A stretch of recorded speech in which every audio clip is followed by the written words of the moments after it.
Om Namo Venkatesaya. Welcome back to our channel. నా వీడియోల్ని చివరి వరకు చూసి దయచేసి లైక్ చేయండి. మీరు లైక్ చేయటం వల్ల ఈ వీడియోలు మరికొందరికి వెళ్తాయి కాబట్టి దయచేసి లైక్ చేయండి.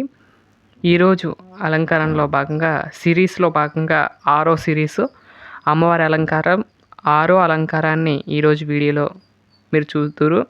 ఎలా చేశాను ఏంటనేది కూడా ఈ వీడియోలో ఉంది. తప్పకుండా ఈ వీడియోని చివరి వరకు చూస్తే అర్థమవుతుంది. ఇక్కడ ఏంటి కుచ్చులు పోస్తున్నారు అనుకుంటున్నారా? జాకెట్ ముక్కలు వస్తాయి కదండి చీరలో, అది సగం జాకెట్ ముక్క అండి. అది అంటే జాకెట్ ముక్క తీసేస్తారు కదా వాళ్ళు, కొంతమంది కుట్టించుకోకుండా ఉంటారు డిజైన్ వచ్చినవి. ఆ ముక్కతో నేను ఈరోజు అలంకరణ చేయబోతున్నాను. ఎలా చేస్తాను ఏంటనేది ఫుల్ వీడియో ఇచ్చేసాను. ఈ వీడియో మొత్తం చివరి వరకు చూస్తే అర్థమవుతుంది మీకు. చూస్తున్నారా? అట్లా ఒక సైడే వేసుకున్నాను మీకు చూపించినట్లుగా. ఒక సైడ్ అయితే కుచ్చులు పోసుకున్నాను. కుచ్చులు పోసిన తర్వాత టై చేసేసాను అంతే. ఒకవైపు అయితే టై చేశానండి ఈ విధంగా. ఎలా ఉందో చెప్పండి. ఇలా టై చేసుకున్న తర్వాత మనం అవి కుచ్చులు అనేవి లూజ్ అయిపోకుండా ఉండటాని కోసం నేను పెడుతున్నాను.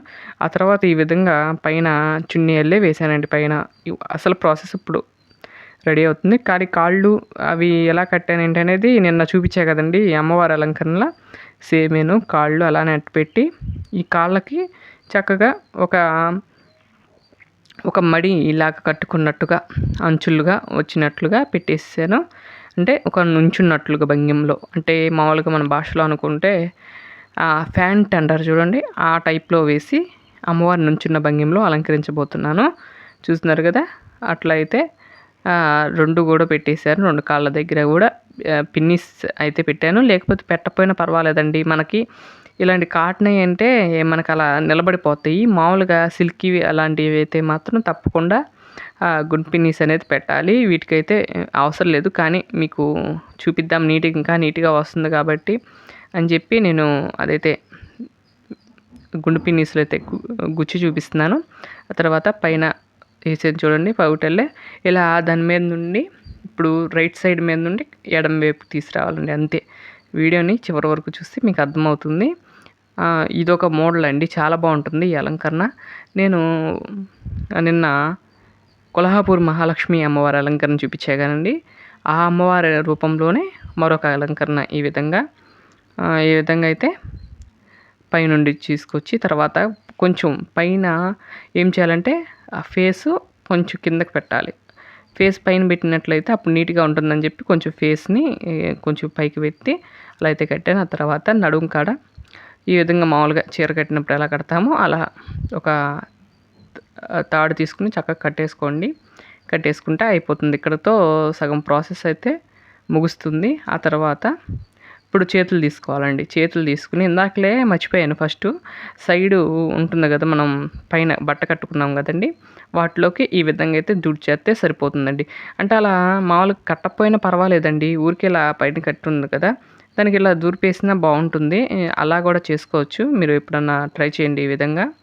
చూస్తున్నారు కదా? ఈ విధంగా అయితే కట్టేసాను అంతేనండి. ఆ పైన కుచ్చులు అనేవి పైకి వచ్చేలాగా నడువు దగ్గరికి వచ్చేలాగా చూసుకుని చేసేయటమేనండి అంతే. చిన్న గౌనల్లే ఉంటుందండి పైన అంతే. అలా ఉండే విధంగా చేసుకున్నాను. ఆ తర్వాత కుచ్చులు అయితే ఓడదీయాలండి. తర్వాత కొంచెం నెక్స్ట్ ప్రాసెస్లో ఆ కుచ్చులు అయితే ఓడదీసేసేయాలి అంతే. సింపుల్గా అయితే అమ్మవారి అలంకరణ అయితే పూర్తయిపోయిందండి. ఇంతేనండి. ఇదొక రూపంలో అలంకరించేశాను అమ్మవారిని. చక్కగా ఒక బాలిక రూపంలో నుంచుని మన ఇంట్లో దర్శనం ఇచ్చినట్లుగా ఉంటారు అమ్మవారు. చాలా బాగుంటారు. ఈ అమ్మవారిని కూడా అలంకరించుకొని మీరు కూడా ట్రై చేయండి ఈసారి. బాగుంటారు ఈ అమ్మవారిని కూడా. వరలక్ష్మి అమ్మవారి అలంకారాల్లో ఇది ఒక అలంకరణ. అలాగే 4 చేతులు ఉన్నవాళ్ళు 4 చేతులు అలంకరించి కూడా పెట్టుకోవచ్చండి ఈజీగా. చాలా బాగుంటారు. అలా కూడా చేతులు పెట్టినా కూడా, వెనక చేతులు కూడా అలా పెట్టినా నీట్గానే ఉంటారు. నేను ప్రస్తుతానికైతే ఈ విధంగా అయితే పెట్టాను. ఆ తర్వాత నడుముకి వడ్డానం కింద లక్ష్మీ హారం ఉంది కదండి, నెక్ పీస్ ఉంది కదా, అదైతే నడుముకి కట్టేశాను అంతేనండి. సింపుల్గా అమ్మవారి అలంకరణ అయితే అయిపోయింది. నడుముకి కూడా వడ్డానం కట్టేశాను గ్రీను. కానీ మర్చిపోయాను, ఇక్కడ వీడియో తీసేటప్పుడు నేను అనుకోలేదు, ముందు గ్రీన్ అయిపోయింది, వెనక గ్రీన్ అయిపోయింది, మొత్తం కూడా గ్రీన్ అయిపోయిందండి. చూసుకోలేదు నేను ఏదో అడావుడిలో తీసేసాను వీడియో. ఇప్పుడు చూసుకుంటుంటే అర్థమైంది, వెనకాల గ్రీను ఈ గ్రీను మొత్తం 2 కూడా సేమ్ అయిపోయినాయండి. ఈసారి ఇలా అయింది. ఈసారి చూస్తానండి. ఈసారి నేను ముందు వీడియో తీసుకునే ముందే నేను ఆలోచించి సరే చేస్తాను. ఈ వీడియోకి చూస్తారని భావిస్తున్నాను.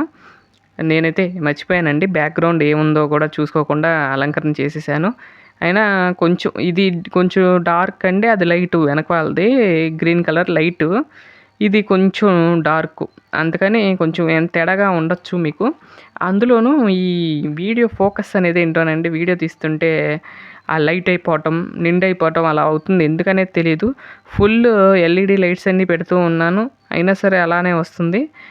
కొంచెం అడ్జస్ట్ అవ్వండి. కొంచెం మరి ఫోన్ మాత్రం చూపించాలనుకుంటున్నాను నేనైతే, ఎందుకంటే అలా షేడ్స్ అయిపోతుంది చూసారా, ఇప్పుడు వైట్ కలర్లో కనపడుతుంది, ఇప్పుడు చూడండి డార్క్ అయిపోయింది. ఎందుకనేది అసలు అర్థం కావట్లేదు. ఈసారి తప్పకుండా చూపిస్తాను, ఎందుకంటే వెనక డార్క్ అయిపోయి ముందు డార్క్ అయ్యి అలా వస్తుందా ఏంటా అనేది అర్థం కాలేదు. కానీ ఈసారి మాత్రం చూపించాలి. ఈ ఫోన్ మాత్రం మొన్ననండి రీసెంట్గా తీసుకున్నాను ఫోను. అంతకుముందు ఫోన్ అయితే బాగుండేది, ఈ ఫోన్ ఏమో కానీ ఇలా కలర్స్ అయితే చేంజ్ అయిపోతూ ఉంది, ఏంటో తెలియట్లేదు నాకు కూడా. ఇంతేనండి, అలంకరణ అయితే పూర్తయిపోయింది. అమ్మవారిని చక్కగా అలంకరించేసుకున్నాను. ఈ విధంగా అయితే మీరు కూడా ట్రై చేయండి ఈసారి. చూస్తున్నారుగా, కింద ప్యాంటు లాగా ఉన్నట్టు ఉంది, పైన చిన్న గౌన్ లాగా వచ్చి అమ్మవారి అలంకరణ అయితే పూర్తయిపోయిందండి. అంతే సింపుల్గా అమ్మవారి అలంకరణ చేసేసానండి. మీకు ఈ అలంకరణ నచ్చిందని భావిస్తున్నాను. నా వీడియోలు కనుక మీకు నచ్చినట్లయితే లైక్ చేయండి, షేర్ చేయండి, సబ్స్క్రైబ్ చేయండి. మరొక మంచి వీడియోతో రేపటి వీడియోలో కలుస్తాను. అంతవరకు సెలవు. నమస్కారం. ఓం నమో వెంకటేశాయ.